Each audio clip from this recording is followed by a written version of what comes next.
আসসালামু আলাইকুম। Welcome to Bushra's simple life. কেমন আছেন আপনারা সবাই? নিশ্চয়ই আল্লাহর রহমতে অনেক ভালো আছেন। আমি বুশরা আরেকটি নতুন ব্লগ নিয়ে আপনাদের মাঝে চলে এসেছি।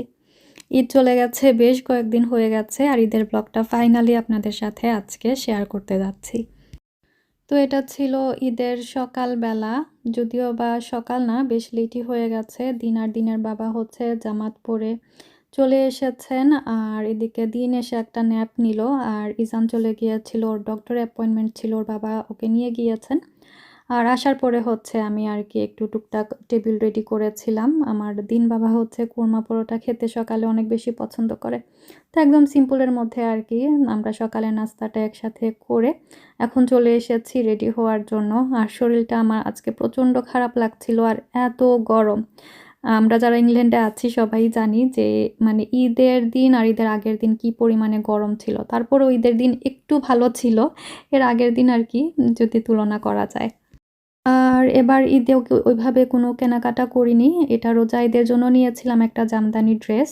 খুবই সুন্দর করে এর মধ্যে কারচুপি কাজ করা, টাসেল করা, আর এদিকে হচ্ছে জামদানি আরও একটা শাড়িও বের করেছি। তো একটা হচ্ছে সাদা আর একটা হচ্ছে কালো। তো সাদাটাও পরতে ইচ্ছে করছিল, এটা সিলভার কামিজ, বাট ওই যে কারির দাগ পড়লে শেষ, সেই ভয়ে এই ড্রেসটা আমার পরাই হচ্ছে না। আর এদিকে হচ্ছে কালো শাড়ি। তো কালো শাড়ি পরলে এই গরমে আমি বাঁচবো কিনা সেটাও চিন্তা। তো দুটা মিলেই অনেক বেশি কনফিউজড ছিলাম যে কোনটা রেখে কোনটা পরি।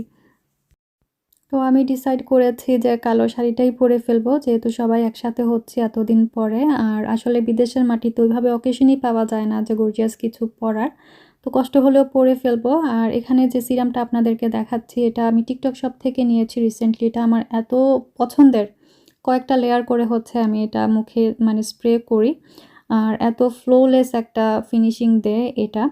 তো এই তো আমি এখনও কিন্তু তখনও মানে কনফিউজ ছিলাম যে কোনটা রেখে কোনটা পরি। তো এই তো আমি রেডি হয়ে গেছি আর বিশ্বাস করুন এই শাড়িটা এত লাইট ওয়েট ছিল, একদমই মনে হচ্ছিল না যে আমি শাড়ি পরেছি। আর অনেকদিন পরে যেহেতু রেডি হয়েছিলাম তো আমি একটা ট্রেন্ডি ভিডিও বানাচ্ছিলাম। আপনারা কে কে ধরতে পেরেছেন এটা কোন ভিডিও আমাকে কমেন্ট বক্সে জানাতে পারেন। তো আমি কয়েকটা শর্ট নিয়ে ফাইনালি একটা বেস্ট রেজাল্ট পেয়েছি। আমি শর্টস আকারে এটা শেয়ার করবো ইনশাল্লাহ ফিউচারে। আর এই তো আমরা সবাই রেডি হয়ে গেছি। তো এই গরমে কালো পরে বের হচ্ছি, গাড়ি সবকিছু একদম ওভেনের মতো হয়েছিল। বাচ্চাদেরকেও তুপ পরিয়েছি ব্ল্যাকের মধ্যে, বাট ওদের মানে তুবের মেটেরিয়ালটা এত সফট ছিল যে অন্য মানে পাঞ্জাবি থেকেও ওদেরটা আরও বেশি আরামের ছিল। তো ইজানের সাথে পুরা ফাইট করেছি শাড়ি পরে, ও হচ্ছে তুপ পরবে না, তো কি আর করা, তো পরে ওকে একটা টি শার্ট আর প্যান্ট পরিয়ে দিয়েছি। আর এই তো গাড়ির মধ্যে একদম অবস্থা খারাপ। তো ট্রাফিক আজকে রাস্তায় অনেক। অনেক ট্রাফিক। সিরাই দেন এই না।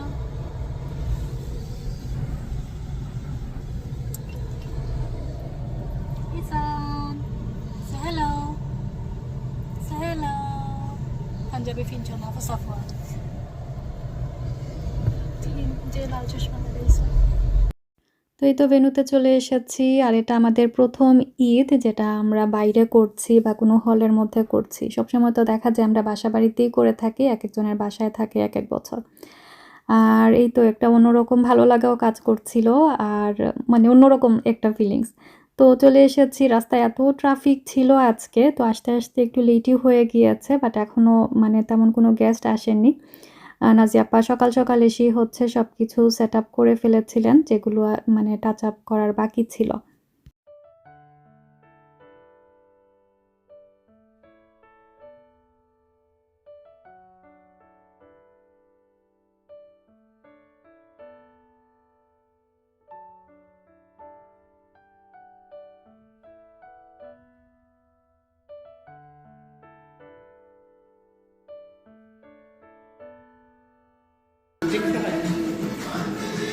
দেখাইন ড্রিঙ্কস আপনি বানাইছেন নি?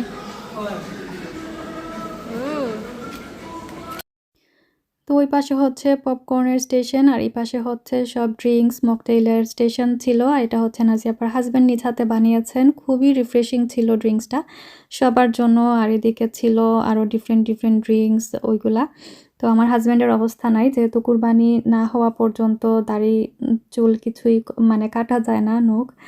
তো ওনার অবস্থা খারাপ, মনে হচ্ছে যে ও মানে খুবই অসুস্থ। আসলে এখন ওয়েদার খারাপ হওয়াতে ওদের মানে হেই ফিভারটা এত পরিমাণে বেড়েছে। আমার ইজান বাবা হচ্ছে সাফার করে আর্লি স্প্রিংয়ে, আর ওদের হচ্ছে মিড সামারে বেশি এফেক্ট করে। তো নাজিয়া আপার প্ল্যান ছিল যে বাচ্চাদের জন্য বানসি কাসেলের ব্যবস্থা করবেন, বাট সেটা আসলে এখন বাচ্চারা পরিবারের সবাই বড় হয়ে গেছে। একদম ছোট বলতে আমার ইজান বাবা আর হচ্ছে আমার আরেকটা ভাতিজি, মানে আমার জায়ের মেয়ে, ওর মানে বয়স ১.৫ বছর। তো এই দুটাই হচ্ছে ছোট বাচ্চা, বাকি সব বাচ্চারাই বড় হয়ে গেছে।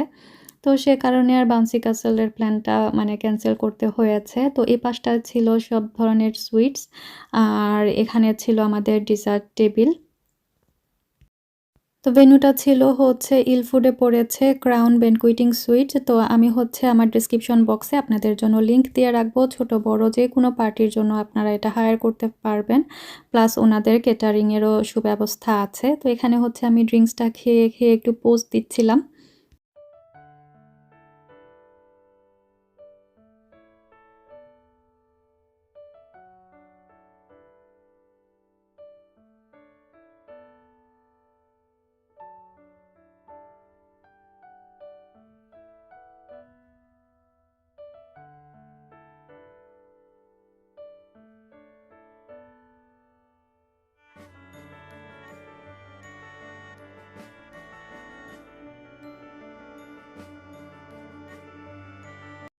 তো সবাই মোটামুটি চলে এসেছেন, এখন খাবার দাবারেরও টাইম হয়ে গেছে। তো এদিকে খাবার সার্ভ করা হয়ে গেছে। এখানে খুবই মজার একটা চাট ছিল, আর এদিকে বোয়াল মাছের একটা কারি ছিল, কাবাব ছিল। তো খাবারগুলো এত সুন্দর করে রাখা হয়েছে, এখনই দেখে আমার মনে হচ্ছে যে আবারও খাওয়া স্টার্ট করি। তো ডিফারেন্ট ছিল হচ্ছে মাছের কারিটা, যদিও বা আমার ওইভাবে টেস্ট করা হয়নি। এখানে খুবই মজার আমাদের দেশীয় স্টাইলের রোস্ট করা হয়েছে। এখানে চিকেনের একটা কারি ছিল, এটাও অনেক বেশি মজার ছিল। আর এটা ছিল মাটন কারি। তারপরে ছিল যে চানার ডাল যেটা, সেটাও করা হয়েছিল। নান ছিল, হোয়াইট রাইস ছিল, পোলাও ছিল, আর ছিল বিভিন্ন ধরনের চাটনি, প্লাস হচ্ছে গিয়ে সালাদ। তো এই ছিল আমাদের ঈদের মেনু।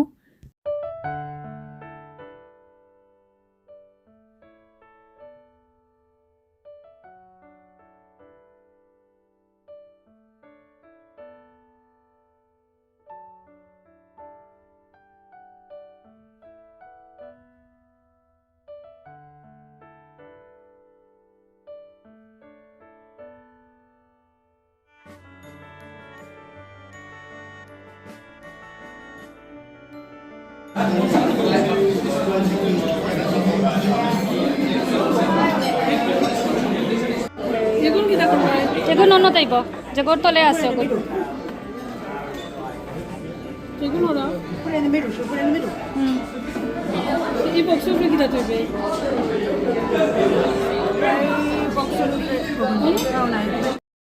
তো খাওয়া দাওয়া শেষে হচ্ছে এখন ডিজার্ট টেবিল সেট করা হচ্ছিল, কোথায় কি যাবে, কোথায় কি রাখলে দেখতে ভালো লাগবে। আসলে তখন এত বেশি সময়ও থাকে না। খাওয়ার পরে বাচ্চারা সবাই চায় যে ডিজার্ট নিয়ে যাওয়ার জন্য, মানে দেখলে তো লোভ লাগে, আমাদের নিজেরই লোভ লাগে।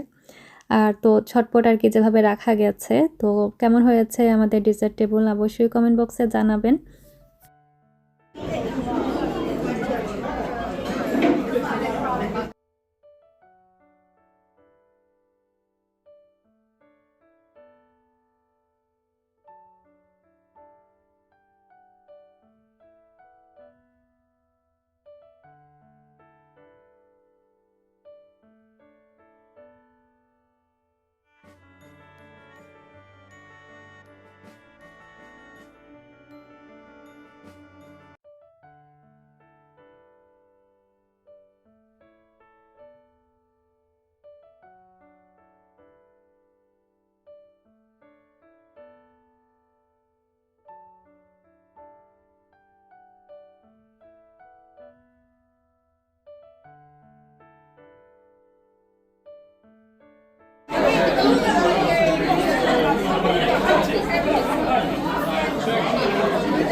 খাওয়া-দাওয়া শেষ। এখন হচ্ছে ফটো ওঠানোর পালা। আর আসলে আজকে শাড়ি পরে এত অস্বস্তি লাগছিল, পরে আমি শাড়িটা চেঞ্জ করে ফেলি। যেকোনো পার্টি অনুষ্ঠানে দেখা যায় আমাদের কত ধরনের প্ল্যান থাকে, পরে দেখা যায় কিছুই করা যায় না। তো আজকেও তেমনটা ছিল। আমার বাচ্চাদের সাথে আমার একটাও পিকচার নাই। তাও শুরুর দিকে হচ্ছে হাসব্যান্ডের সাথে আর নাজিয়াপার সাথে মনে হয় ১-২ টা নিয়েছিলাম। আর ঘরে থাকতে মনে হয় আমার নিজের কয়েকটা সেলফি নিয়েছিলাম, এই শেষ। পরে আর আসলে কোনো পিকচার ভিডিওস নেয়া হয়নি। আর ঈদে হচ্ছে আমাদের গ্রুপ পিকচার তো সবসময় আমরা উঠাই একদম লাস্টের দিকে। তো আলহামদুলিল্লাহ পরিবারের সাথে আরও একটা ঈদ সুন্দর মতো কাটাতে পারলাম। আর ব্লগের একদম শেষ প্রান্তে চলে এসেছে। আশা করছি আমাদের ঈদ ব্লগটি আপনাদের ভালো লেগেছে। যদি আমার ব্লগগুলো আপনাদের ভালো লেগে থাকে, চাইলে আমার চ্যানেলটি সাবস্ক্রাইব করে আমার পাশে থাকবেন। দেখা হবে, কথা হবে নেক্সট আরেকটি ব্লগে। সেই পর্যন্ত সবাই অনেক ভালো থাকবেন। Stay happy, stay connected. আল্লাহ হাফিজ।